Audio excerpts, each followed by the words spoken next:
West Ham Wolves, big 6-pointer. David Moyes' toughest challenge so far, probably the most pressure he's been under. This is the big match preview. We're going to be looking ahead to the fixture, looking at the teams, looking at the injury concerns.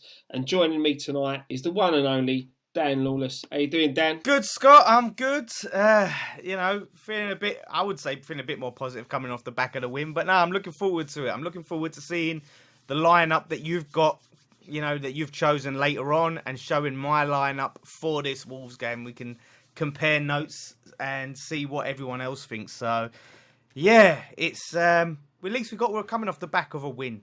I forgot what it's like to see us win, mate, to be honest.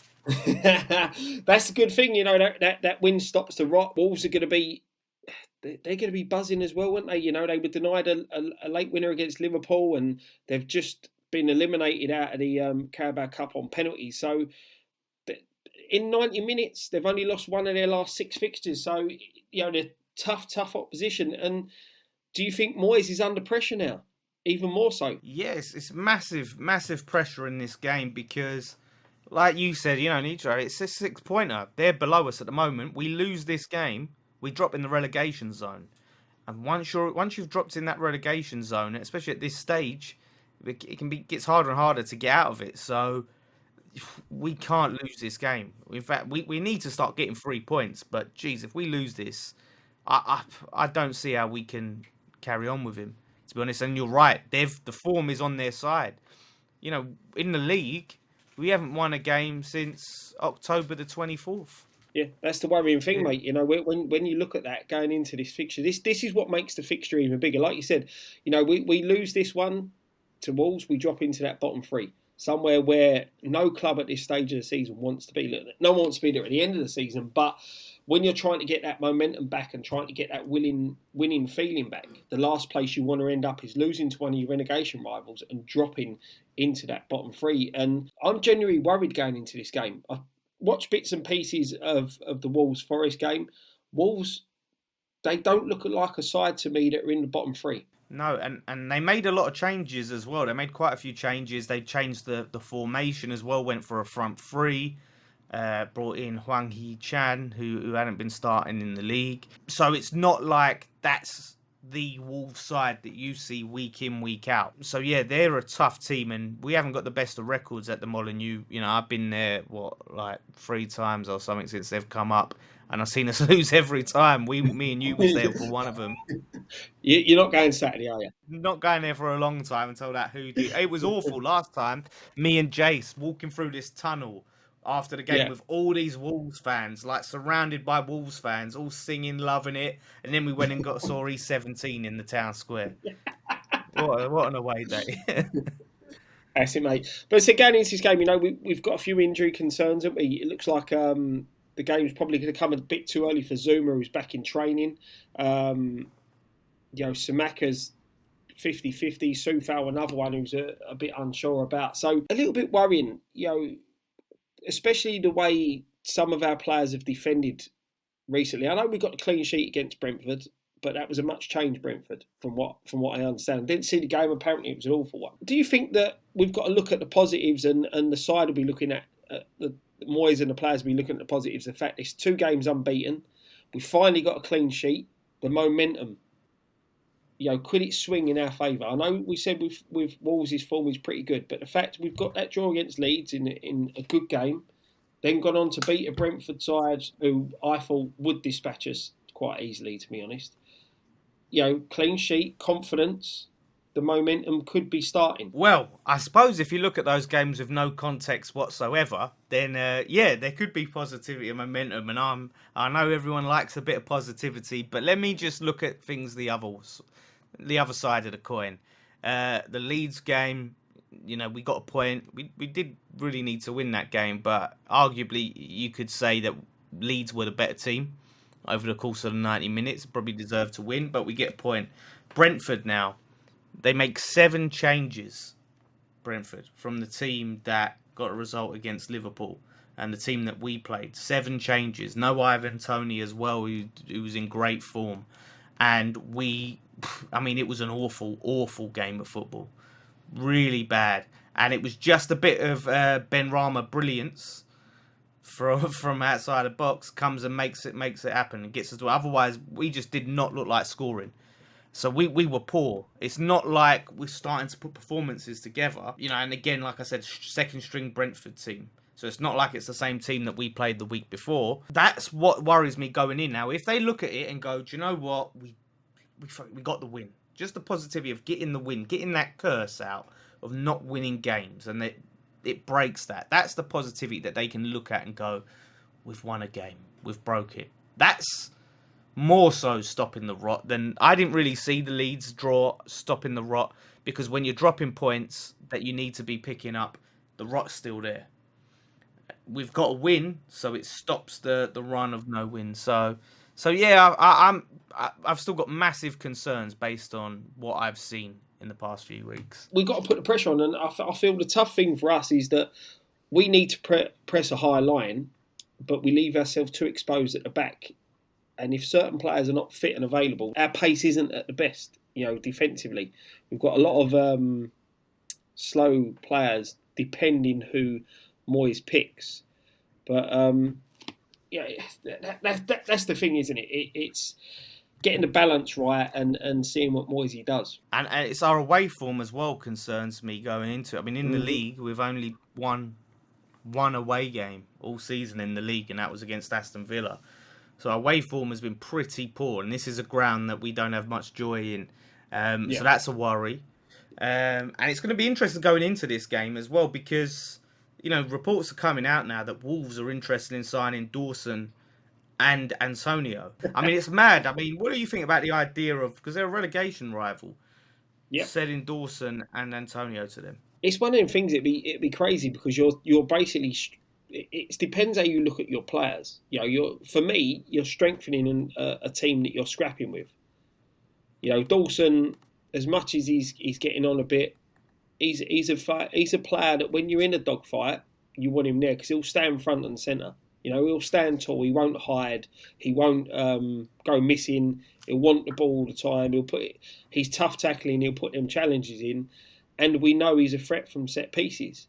Now, our delivery hasn't been great at set pieces, but sell him to a club like Wolves, their delivery might be a bit better at set pieces. So then you're basically giving who's been your regular centre half in the side. Let's be honest. When you look at everyone else around him, I know he's had his injury problems, but he's been the more consistent defender on availability.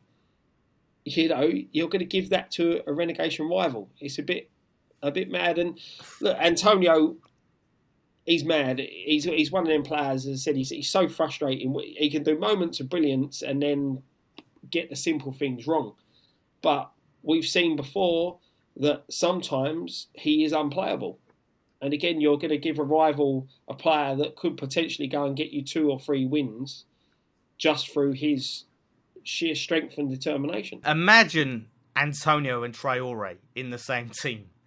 Jesus, that's like a battering ram, that, if ever you've seen one. Could you imagine them two bombing at you? If we are going to do it, the money's going to have to be too good to turn down. Because I think I saw something like Antonio's got like 4 goals in 30-odd appearances or something like that, which is, it's no good, even as a backup striker. I really like Antonio. I want him to see his career with us. But if the offer's good, then you can't turn it down. Like I said, I just think we can't underestimate them. We need the win. They need the win. It's what makes this game so important. They sacked their manager, and their manager's starting to turn things around, where we've got a manager that is under pressure of getting sacked. So they're almost at the start of a new journey, with this manager, and they're on the up. Whereas now Moyes, he's fighting to keep his head above water. So Wolves could then now go on a run now and be well out of this relegation battle with the new manager. He looks like he's doing the job. So it's huge game. Massive, mate. Absolutely massive. So as we said at the start, we will be going into what we believe is our predicted starting 11. So this is what we want to see.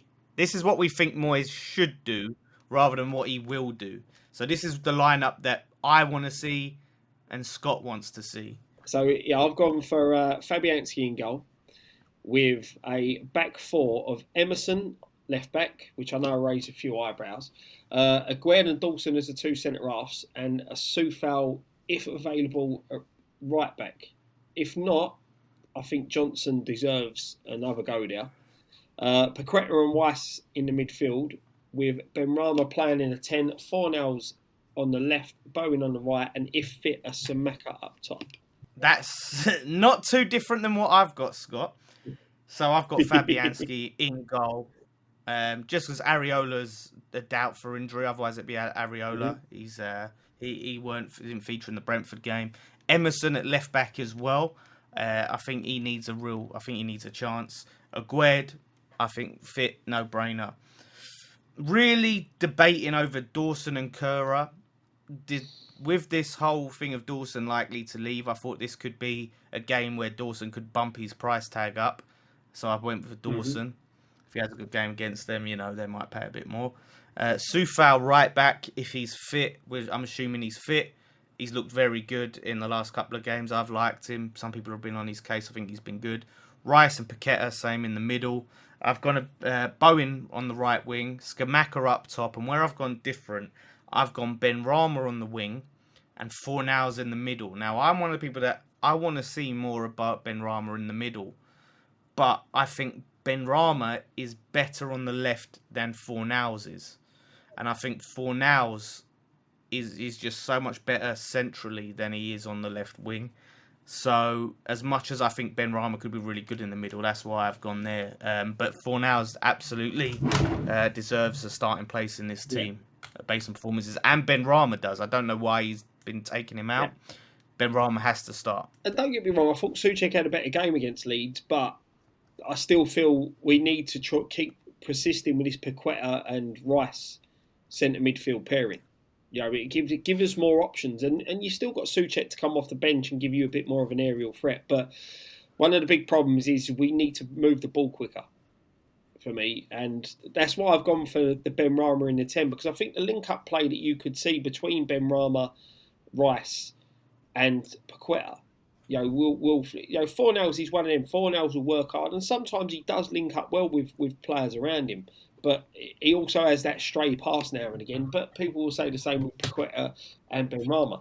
But I just think we need to start persisting with that midfield too, and move away from this two defensive midfielders.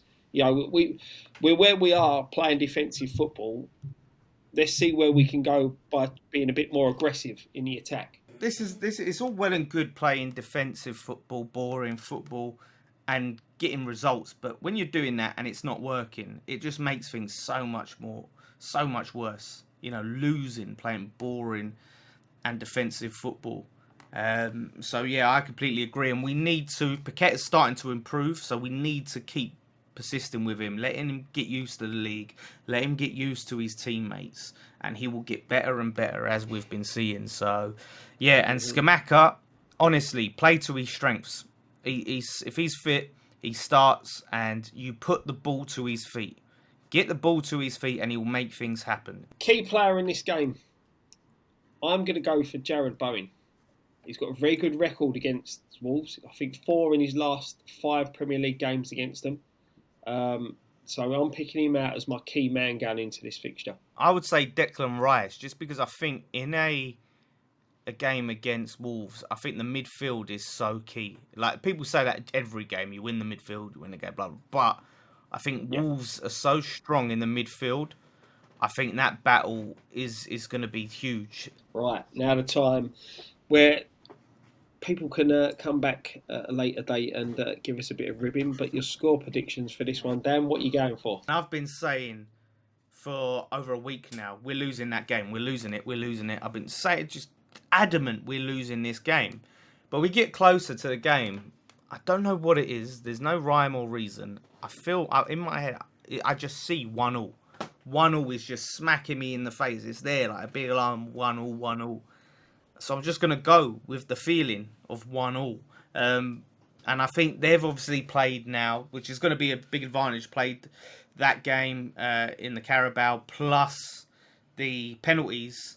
We've had a bit of a week's break, so I'm hoping with fresher legs than them, and that will help us. But I still think it's going to be a massively tough game. So, yeah, I can't look past a draw. I'm more confident going into this game. I know I've just watched Wolves play, but I think we can get at them. And I think this away day hoodoo needs to end, and I don't see why it can't end at Molineux. And I think we could go on to win this one. Do you know what? I think another clean sheet. We're going to nick this one 2-0.